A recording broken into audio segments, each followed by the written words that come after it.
This week at the Circle of Fists, we are doing the Zemaitis A24SU.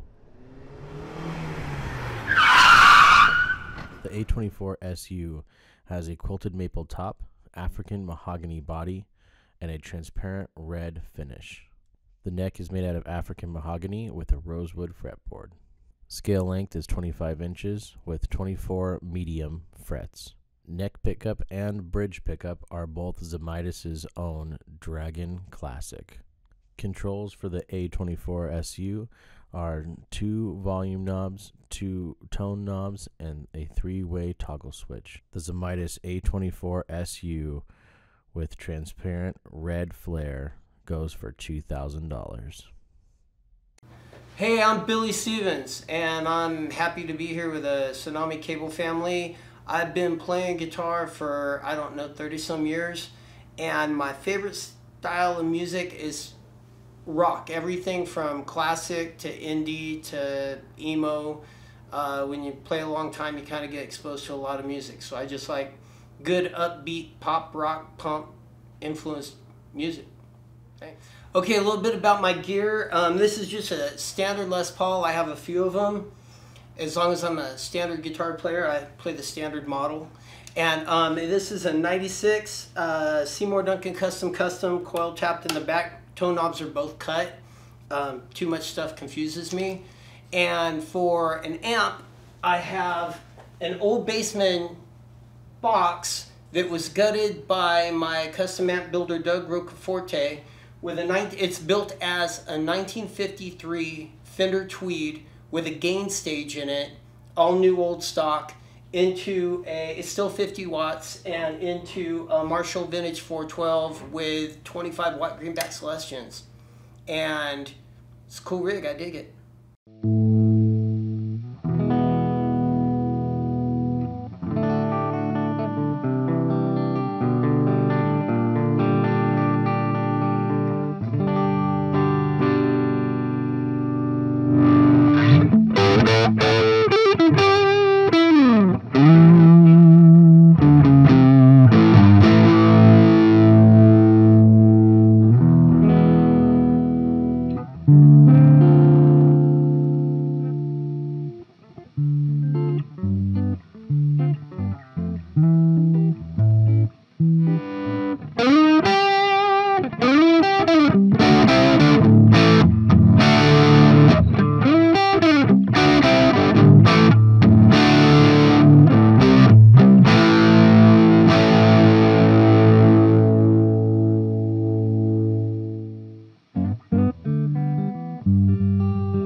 Hi, my name is Kris Whelton. I play with the Barstow Prophets.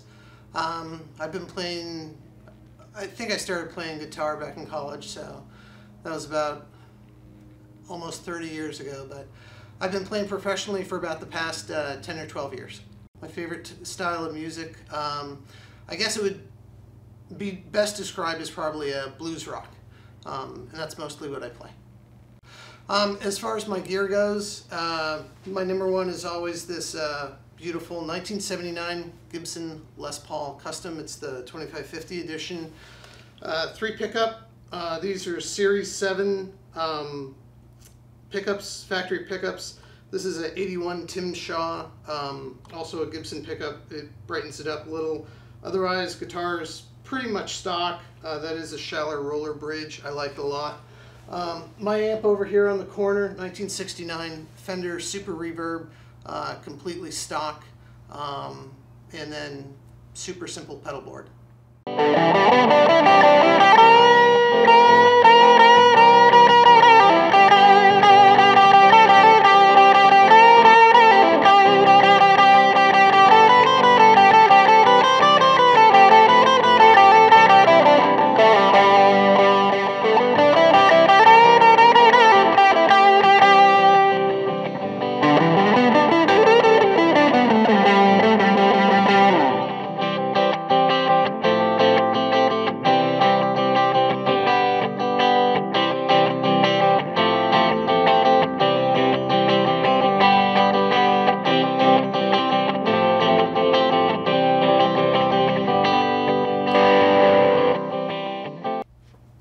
Hi, my name is Kris Urquides. I've been playing for roughly 15 years. I mostly play a lot of hard metal, like thrash metal, and psychedelic blues rock stuff.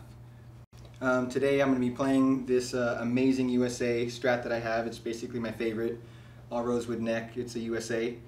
And then I'm going into a Kemper that's going to be going into a 212 Legacy cabinet.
Hi, my name is Garcia. I've been playing guitar for about 20 years or so. My favorite style of music is funk and soul. Gear I'll be using today, 2012 Fender American Select Telecaster with a twisted telly and in the neck and a Texas Special in the bridge. My amp I'll be using, Friedman Dirty Shirley Mini with a 10-inch Celestion in it.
Hi, my name is David Walston. I've been playing for about 13 years. My favorite style of music would have to range between like jazz and that brutal death metal, but I mainly play thrash metal, I guess. Due to a lovely work injury, I will not be playing, but I will give my 2 cents.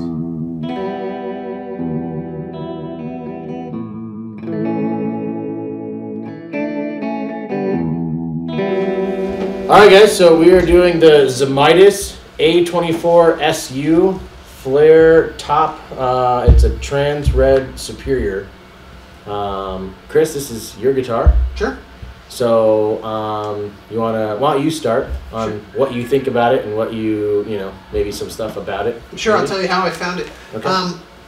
Zemaitis guitars, I think Tony Zemaitis started building guitars in Los Angeles in I think the 50s or the 60s. It might have been 64. The first time I saw a Zemaitis was Keith Richards had one, Ronnie Wood had one, and then later a guitar player I really liked, Rich Robinson, from the Black Crowes, had a Zemaitis. They were always custom built, one-offs, and they were kind of famous because Tony recruited, I'm blanking on this guy's name, he's a famous metal engraver. He engraved firearms, mostly. Oh, okay. But they started to put these metal fronts on the guitar, and that's how you would always recognize that it was a Zemaitis. Right. Most of them were natural.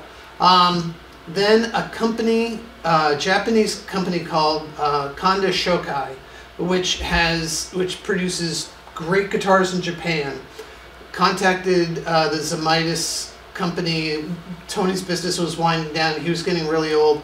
And they wanted to maybe take over the line, take over the name, and keep it going. But Tony died before they could cut a deal. Oh, wow. And so Kanda Shokai waited a couple years, and then they contacted the estate, and they made a deal to pick up the name, the brand, the mark, all those things. And they worked with the family to take all the designs, and they started manufacturing the guitars in Japan. This guitar is made in Japan. Oh, okay. So then they began to reintroduce the brand to the United States, and that's when I met them about 3 or 4 years ago. So they have 3 levels. They still make truly one-off custom shop, you know, phenomenal guitars. If you're Rich Robinson, you can, you know, get one of those. They also make a this model, which comes out of Japan, and this is their high-end production guitar. Okay. And they make another brand, which I believe is manufactured in Korea, but under their supervision. Gotcha. So this is called a Red Flare, A24, 24 frets, African mahogany body, African mahogany neck, rosewood fretboard, quilted maple top, beautiful quilted maple top, and they also put the quilting on the back. Really nice. I met these guys. They were totally great to work with. They're all about quality. They're just trying to, you know, sort of reintroduce the brand to the United States and to make it much more available to players. So I kind of broke the rule, as most of you guys know by now. I really am sort of an old guitar, vintage equipment snob. Mm-hmm. I don't like new guitars. And so I got introduced to them. I went to the corporate sort of warehouse distribution thing, and they laid out a dozen guitars. I got to play whatever I wanted. They had a bunch of amps. I immediately went to the Vibrolux and narrowed it down to 5, narrowed it down to 3, narrowed it down to 2, and then in the end, this was the one. And they were really nice, and you know, offered me some artist support, not sponsorship, support. Support. There's a difference. And I've been playing this guitar for about 3 years now. The reason that I really like it is, number one, it's the shape that I'm familiar with. Right. It's that Les Paul profile. So for me, it's very familiar. And as you know, when you picked it up, it's about 2 or 3, maybe 3 pounds lighter than my Les Pauls. So at the end of the night, that last set, when my back is hurting from playing my heavy guitars all night, I'll swap out and play this. It's as light as a Strat, but it's the same layout, so I don't get lost. Right, feels the same. It feels exactly the same. I do like the 24 frets. It gives me more range on the neck. My trick with these pickups, which I like a lot, is I dime them and then I roll them both back just a little bit, because for me, if they're totally wide open, they're too crispy. I've played a lot of gigs with it. I've never had a problem. They set it up for me once. The knobs are all quiet and accurate. It's really nice. It's really nice. I tell people come up and ask me about it all the time. I tell them what I know about the brand. I'm not their typical player. I see a lot of them in the hands of people who are playing harder music than I play. But I really like this guitar. If I had one complaint about it, it would be that it's really shiny. It just feels kind of, I don't know. It's a mental block for me. It looks like a brand new sparkly guitar, and that just rubs me the wrong way. But you know what they offered to do? I told that to the Zemaitis guys at NAMM last year, and the factory rep said, "Send us your guitar. We'll send it to the factory, and we'll relic it for you, and we'll give it back to you." So that's cool. With all of that, I think it's been a great guitar. It's not number one. I like I said, I played it at the end of the night when my back hurts, but really well made instrument. Thanks. Cool. All right. Well, let's go around the tables. All you guys got to play it or listen to it, and and so yeah, let's go around and just kind of get some basic first opinions on what we thought about it, and then we can go maybe a little more in depth into build quality and all that other stuff and tones like that. But Woody, what'd you think of it? I loved it. Like immediately, it just felt really comfortable. I'm a Fender guy. Right. And I was like telling you guys earlier, my Les Paul, it sits in the case and collects dust because it hurts my back. I'm not as brave as this guy, like to play Les Pauls all night. Yeah, Can't do it. Yeah. So this thing really felt great. It's got a great setup on it right now. It sounded fantastic. To me, this is an ideal Les Paul replacement for me. Like I could see myself buying that guitar. I like the aesthetics of it. I like the way it sounded. I like the way it felt. Some of the newer Gibsons, like, they have like real wide fretboards. And older like Les Pauls, I think, have narrower ones. I think that's just kind of common for like vintage like widths to be narrower. And this definitely has that feel. And it's just really smooth and comfortable. I could have spent more time playing it. Really. Okay. I didn't really mess with the controls. Everything was dimed. I just tried the different pickups, but yeah, cool. Thumbs up for sure for me. All right. Dave, what do you think? What did you hear? I think it's actually a pretty beautiful looking guitar. Yeah, it really is. Right off the bat. Yeah. Yes. Yeah, the red is amazing. The red, the top on it. I think the only thing I'd have to say is the abalone inlays. I'm not a fan of that, but that's, black and metal all the way kind of thing for me. But it's really nice. The quality of it's really nice. The frets, actually the side of the frets aren't very sharp. You don't have that that shrinkage with the binding and the wood. So it's actually built really well too, and that's a big plus. And what I was hearing from everybody too, it sounds great. Cool. Kris? I kind of agree with Dave. Most of my guitars are black, and so I'm kind of just used to that. So the abalone is a bit much, but I love the red, and I don't even really mind like the metal engraving work and stuff. That's just really cool. But I think my favorite thing about it was it had this really cool dark smoky quality that wasn't muddy. And so it was just really cool to like velvety run around with this kind of dark sound. I really enjoyed that super big ballsy sound. Yeah. Cool. Real quick before we go, let's edit this real fast. Mark, can you check and see if that door is closed? I think it's open, and I just wanted to. I'll get it. Oh, okay. Okay. Somebody was just gonna. I was hearing people walking down with the hardwood floor. I'm like, that's gonna be picked up. So I didn't want it to be. Is it open, Mark? The door? Oh, it is open. Okay, sure. I thought it was closed. I know, right? You hear like through everybody talking. I know. Hopefully not. Would have been better if they would have been I just calling did out someone's name. Thanks. Like, Stella! yeah, Even better, like, you little bastard, get back out here. That'd be even better. Yeah. All right, we good, Mark? We're good. Okay, cool. Billy. Yeah, I have to say, I really like this guitar. To kind of elaborate on what Kris was saying, to me, that smoky velvet equals mahogany. I'm a Les Paul guy. I have a lot of Gibsons. I have a few Fenders. And there's something in the resonance that you get from like that wood. It's heavy, but yeah, I think it's kind of a softer wood. Mm-hmm. And it's got a way of picking up these resonating to where you get a full body sound out of a guitar. And that's one thing on a solid body guitar that's important is what are you going to use to resonate it with.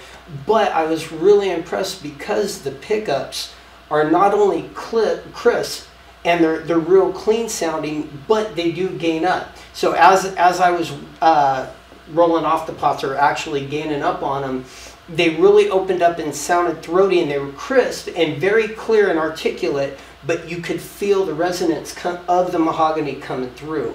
And to me, especially on is this neck through? I think it's set. Is set? Okay. So that's another thing that personally, just an opinion on a set guitar neck. There's something where it just feels more. There's more continuity with the fretboard and the neck to the body, and especially being mahogany. I could feel just a really warmth, like the whole instrument was resonating, and then the pickups did a great job. I'm a fan of the engraving. I think it looks cool as hell. I want to do that on my motorcycle. But I could do with a little less bedazzling. I'll save that for my jeans and play my guitars. I think it's beautiful. Personally, I would have went for a little more of the binding look. But as far as a player goes, it felt right. You can play. I don't know. Maybe I'm just a weird musician, but when you play a chord, or you play something where there's harmonies involved and it all starts resonating, and you can feel that coming up, especially through certain guitars, and a good solid body guitar. If you get that, then you throw in some good pickups. So kudos to the craftsmanship. In order to make all of that gel, it takes precision, but also a lot of care and skill. I thought it played beautifully, but it felt right, and it gave off. You could feel it not just through the amp, and I'm a big fan of that. That's, to me, that gives me, when I'm standing there playing a guitar and I want to hit something, I want to feel it all around me, not just coming from the speakers. Nice. So I would give that a 9 3/4, maybe. Like I said, I'll save the glitter for.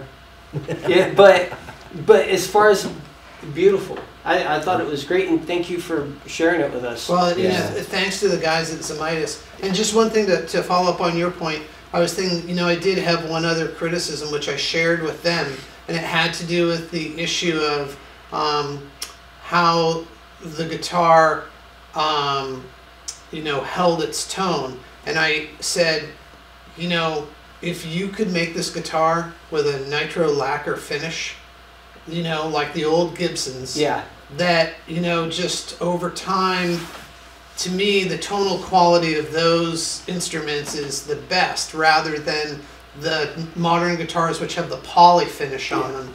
I said that this guitar would be even more amazing. And of course their answer was, hey, have you heard about this thing called the EPA? Yeah. No one's allowed to use that stuff anymore. We couldn't get into the country if we used nitro lacquer. That, to me, that would totally put this guitar over the top as far as its tonal quality. The pickups are Dragon pickups. That's the spec, right? Yeah. And there's Zemaitis' own, brand of pickup. I think they're super clear and clean, which I totally dig. And so I don't rely on the pickup to give me a lot of drive or tone. I do that from the amp or from the pedals. But yeah, I thought great job. For me, the reason like I said, that I skipped the metal front, that was too much bedazzling. I couldn't live with that. So, but I totally dug the red color. I love the red color. Yeah. Well, I know a lot of you guys were talking about it too before. There was a little apprehension about this guitar because they didn't know it wasn't which the one metal. it was going to be. Yeah, which one it was, which model. So I know a lot of the guys, once they saw it, they're all like, ooh. Yeah. Everybody lit up and was like, oh shit. I actually like the one that's the mosaic abalone the whole top. The whole top is that's even on the knob. Like the super iron. That weighs a ton. I They had that one there, and I picked that up. I was like, "There's no way I could play this all night." But it's gorgeous in person. It's beautiful. spectacular. I'm sure. Yeah. Yeah. I'd like to comment too on the pickups. My amp doesn't have I get the gain out of my amp, but when I back up on it, it's almost like a clean amp, and I depend on the not the pickups for drive, but the way that I can kind of gain up or control my playing. And this did a brilliant job of being able to clean them up and get so much range, dynamic range out of just the pickups. I was really impressed on that too, because a lot of guitars I played through my amp are just on off. And to be able to say, okay, I want to lean into this tone, I want to go here or there, and then to be able to have an instrument that's responsive is huge. All right, cool. So, any complaints on the guitar? How do we feel? Anything that we would like to see? Anything that we're not super happy with? What do we think? It's not mine. It's not yours. Okay, that's a good one. For me, nitrous lacquer finish. Right, which is illegal. It's not possible. Good complaint, Chris. I personally, I like a little bit more of an archtop style guitar. Okay. Or maybe even just like I have an ESP that's kind of recessed around the knobs or something. Just Gotcha. a little bit of something that's not so the wood's Flat. this thick and Right. here is your shape. Right. This is definitely not cookie cutter. The edges are rounded. It's got the extra work. It's beautiful. Right. But personally, I also like to see a little bit of Yeah. hills and valleys. Yeah, my arm actually didn't hurt when you played it too. That's right. Like Yeah. it wasn't like that super hard edge. Oh, like, yeah. You kind of can't see it, but it's nice and rounded. It is Yeah. super comfortable to play, That's and that's so just my discretion. Nothing Right. about the instrument. It was beautiful. Yeah, yeah, absolutely. Chris? I don't really have any specific complaints or anything Okay. like that. Other than the abalone is just not really for me. Right. But Aesthetics. I really like that kind of dark velvety sound we were talking about. I wouldn't want to get rid of it, but it would be cool just to maybe split the bridge to get that brightness if you wanted it, or something, or maybe some kind of like a treble bleed that you could turn on and off. But I mean, that's not really a complaint. That'd just be like a personal.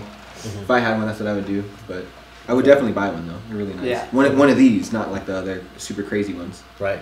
Okay, so speaking in that, it retails right now for right around $2,000. Like that's basically the price that we're finding right now. So with that being said, obviously Chris, you own it. It's yours. So I do, and I have to say, if I was buying a new guitar, I would buy this guitar, and I would spend that much money on it Right. because I think the finish fit and the attention to detail, Right.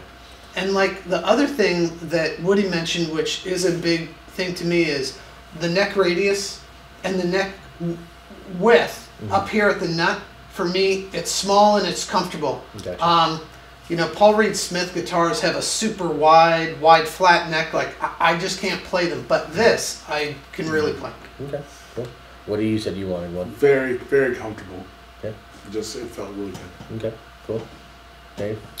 If I can get them to change out the pickups, I think I'd buy one actually, because I felt it was a little dark, but that's just my opinion. Cool. Chris, Billy? I dig it. I'd play that. I'd video shoots on tour. Right, yeah. If they made like a full body, like the full size of an Explorer version of that, I'd probably pay too much for it. Too much. Yeah. I love it. Awesome. All right. That's the Zemaitis. Boom. Great. Done. Kill it.